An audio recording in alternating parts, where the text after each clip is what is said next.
ہے دعا ہے کہ اللہ کریم قرآن مجید فقان حمید اس کو پڑھانے اور اس پر عمل پیرا ہونے کی توفیق عطا فرمائے۔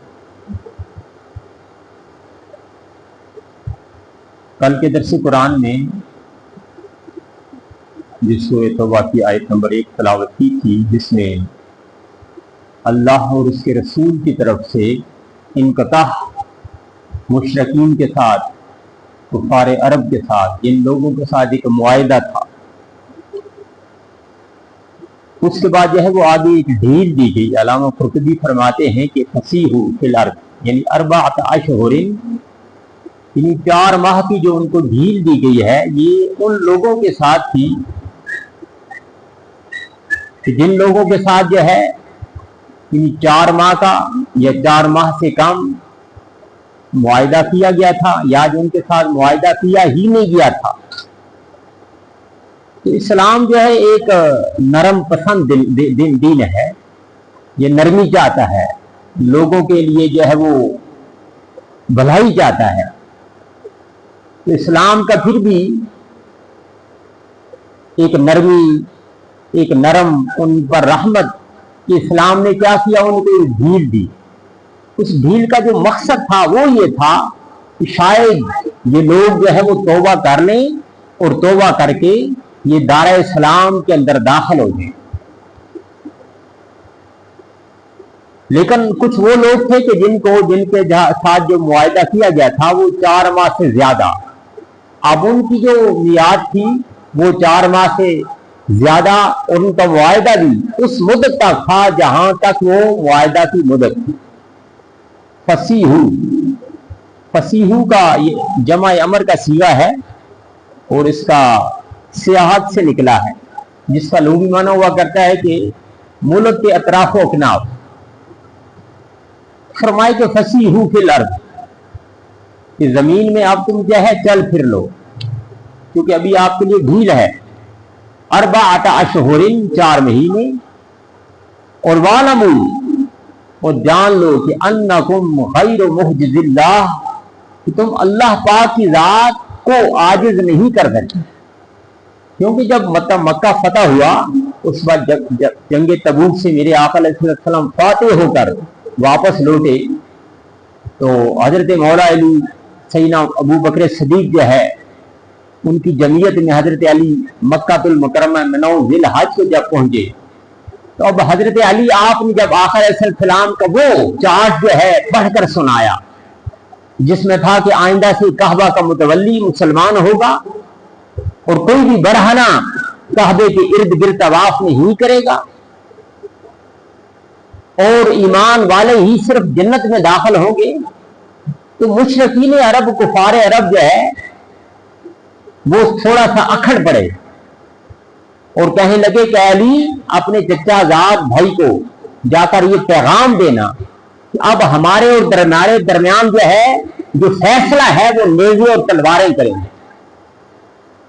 تو اللہ پاک نے اس کا جواب دیا کہ وَاعْلَمُوا، جان لو کہ انکم غیر محجز اللہ، کہ تم اللہ پاک کی ذات کو ہرگز عاجز نہیں کر سکتے۔ انسان کیا رب کو عاجز کر سکتا ہے؟ ہماری کیا مجال، ہم کس بات کی مولی ہیں، ہم کس کو بندے ہیں نا، وہ مالک ہے۔ اب غلام جو ہے وہ مالک سے برتر ہو گئے، یہ کیسے ممکن ہے؟ ایک انسان خواہ وہ رب کا کلمہ پڑھتا ہے یا نہیں پڑھتا، لیکن ہے تو رب کا بندہ، ہے تو اسی کے مرہون منت، اور پھر انسان کی کیا مجال کہ وہ رب کو عاجز کر دے۔ تو اللہ پاک کی ذات یہی فرما رہی کہ وَاعْلَمُوا، جان لو انکم غیر محجز اللہ، کہ تم اللہ پاک کی ذات کو عاجز نہیں کر سکتے۔ وَأَنَّ اللَّهَ مُخْزِي الْكَافِرِينَ، مخزی جو ہے ایک ذات سے نکلا ہے، اس کا لغوی معنی وہ کرتا ہے کہ رسوا کن، ذلیل کرنا۔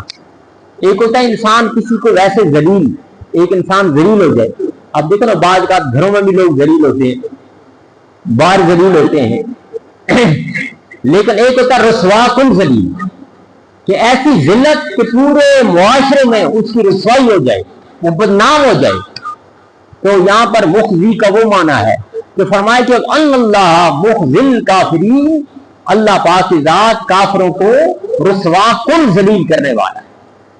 और यही है कि काफिर हमेशा जलील होंगे, दुनिया में भी जलील होते हैं, रुसवा होंगे वक्ती तौर पर बरतरी, लेकिन उसके बाद हमेशगी के लिए जो है वो कुफार लोग क्या है, जलीलो ख्वार होंगे। और जो भी शख्स खा वो मुसलमान हो खा वो काफिर हो, अगर मुसलमान है रब की इताअत नहीं करता, अपनी जबीन को उसकी बारगाह में नहीं झुकाता, तो वो क्या है, वो भी जलील होगा।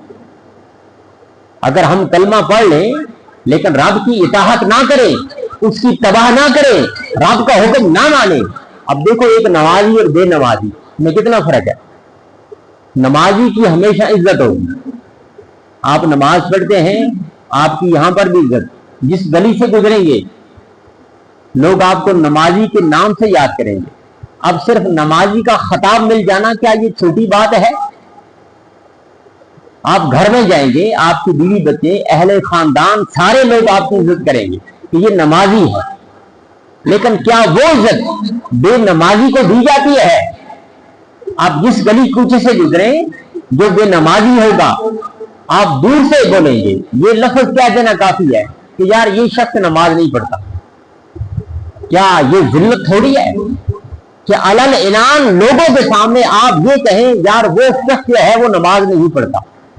कितनी बुरी बात है, कितना रुसवाई है, कितनी जिल्लत है एक बेनमाजी के लिए।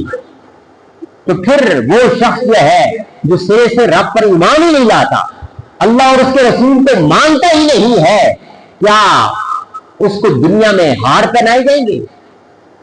क्या वो आखिरत में क्या जलील नहीं होगा? अल्लाह पाक की जात यही फरमा रही है, वअन्नल्लाह मुख्ज़िल काफिरीन, और बेशक अल्लाह पाक की जात काफिरों को रुसवा कुल जलील करने वाला है। वअज़ानु मिनल्लाहि व रसूलिही इलन्नासि यौमल हज्जिल अकबर, और अल्लाह और उसके रसूल की तरफ से ऐलान कर दो इलन्नास लोगों को, यौमल हज्जिल अकबर यानी बड़े हज के दिन, कि अन्नल्लाह बेशक अल्लाह पाक की जात बरीउम मिनल मुशरिकीन, मुशरिकीन से बरी है, व रसूलुहु और उसका रसूल भी। उसके बाद फिर आगे ढील अल्लाह पाक की जात दे रही है, व इन तुबतुम फहुव खैरुल लकुम, अगर तुम तौबा कर लो तो क्या होगा, ये आपके लिए बेहतर है। अब ये दोनों अशखास के लिए, एक काफिर है या मुसलमान है, अगर वो काफिर है तो वो तौबा करके कलमा पढ़कर इस्लाम के दामन में आ जाए, और इस्लाम वो दीन है कि फिर ये सीने से लगा देता है और इंसान के पिछले सारे गुनाहों को मिटा देता है। और अगर एक इंसान उसने कलमा पढ़ा है, मुसलमान है, लेकिन पूरी जिंदगी गुनाहों की दल दल में गुजारी है, लेकिन क्या है, इस्लाम वो दीन है, अल्लाह पाक की जात वो रहीम और गफूर रहीम है कि फिर भी उसकी बारगाह में एक बंदा गुनाहों से निकल कर आता है तो अल्लाह पाक की जात उसको पुकार दिया कि मेरे बंदे ठीक है, अगर आज भी तुमने तौबा कर ली, आज भी तुमने तौबा कर ली। नमरूद जो है, जब वो हजरत मूसा अलैहिस्सलाम ने बहरे कुलज़म के ऊपर असा मारा, तो जब बहरे कुलज़म ने रास्ते दे दिए तो आपका लश्कर जो है मूसा अलैहिस्सलाम के जो हवारी थे वो सही सलामत बहरे कुलज़म को पार करके पर चले गए, दूसरे किनारे पर पहुंच गए। अब फिरौन भी अपनी फौजों को लेकर क्या किया, उसने बहरे कुलज़म के दरमियान में देखा कि सड़कें बनी या रास्ते बने, जब दरमियान में पहुंचा पानी मिल गया, अब डूबने लगा।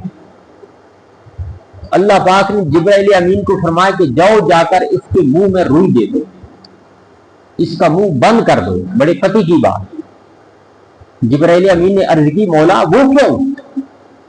फरमाया कि अगर इसने अब भी तौबा कर ली ना तो मैं इसको माफ कर दूंगा।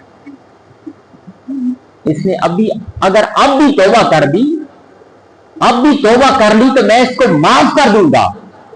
रब्बे करीम कितना करीम है, लेकिन फरमाया कि इसको मैं माफ नहीं करना चाहता, क्यों? इसने वो गुनाह किया है, इसने शिरक किया है। इसने क्या किया है? शिरक किया है।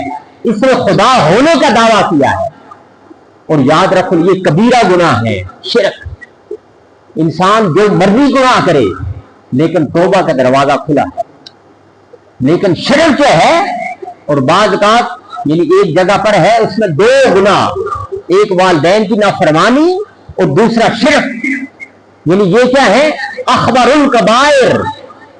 यानी मेरे आका अलैहिस्सलाम ने इनको अखबरुल कबायर, यानी सबसे बड़े गुनाह जो है उनको गुनाह है वालिदैन की नाफरमानी, अश्शिरक बिल्लाह व अकूकुल वालिदैन, अल्लाह के साथ शिरक करना, इसकी माफी नहीं है।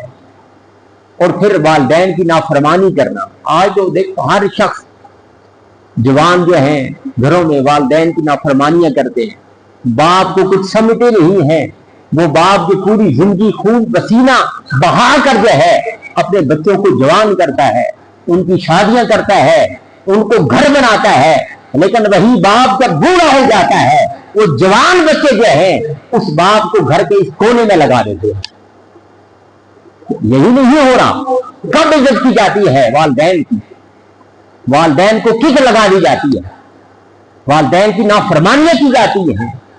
तो दोस्तान मोहतरम, यहां पर भी यही फरमाया जाए इन तुम, अगर तुम तौबा कर लो तो फहुवा खैरुल लकुम, ये तुम्हारे लिए बेहतर है। व इन तवल्लैतुम, लेकिन अगर तुम रूह गर्दानी करोगे, फिर मुंह फेरोगे, फिर उस कुफर की तरफ वापस आओगे, तो फालहू, जान लो, अन्नकुम गैरु मुअजिजिल्लाह, तुम अल्लाह पाक की जात को आजिज नहीं कर सकते। वबश्शिरिल लज़ीना कफरू, और वो लोग जिन्होंने कुफर किया उनको बशारत हो बेअज़ाबिन अलीम, दर्दनाक अजाब की। अब यहाँ पर अलीम अलम से निकला है। अब अल्लामा इकबाल रहमतुल्लाह अलैह अलीम की जो माना बयान करते हैं, तफसीर फरमाते हैं, एक तो दर्दनाक अजाब क़यामत वाले दिन, एक दर्दनाक अजाब दुनिया में। अब दुनिया में जो अजाबुल अलीम है इसकी तशरीह अल्लामा इकबाल रहमतुल्लाह अलैह फरमाते हैं। वो फरमाते हैं अलीम से मराद वो अजाब है, टेंशन का अजाब। क्या है? टेंशन का अजाब। अब एक आदमी टेंशन का शिकार है, अब वो सुकून क्या पा सकता है? सबसे बड़ा अजाब टेंशन। वो अजाब है, वो अजाब है कि इससे इंसान सुकून पा ही नहीं सकता। उसको 1000 हाथ खाने दो, दवाइयां दो, लेकिन आराम नहीं आएगा। इसलिए अल्लाह पाक की जात हमें अजाबुल अलीम से बचाए। अल्लाहुम्मा सल्ली अला